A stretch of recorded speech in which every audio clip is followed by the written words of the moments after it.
নবী করিম সাল্লাল্লাহু আলাইহি সাল্লাম বলেছেন, মা আকালা আহাদুন তাআমান কাত্তু, তোমাদের কেউ কোনোদিন ওই ব্যক্তির চাইতে উত্তম খাদ্য গ্রহণ করে নাই, পবিত্র উপার্জন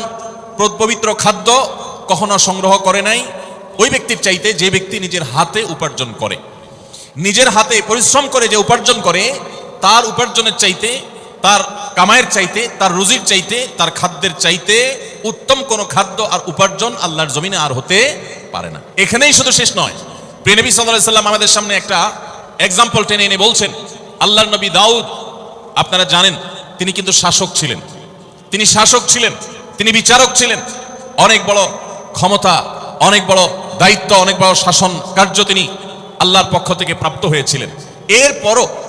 তার নিজের পরিবারের ব্যয়ভার নির্বাহ করবার জন্য তিনি কামারের কাজ করতেন, নিজের হাতে উপার্জন করতেন। নূহ আলাইহিস সালাম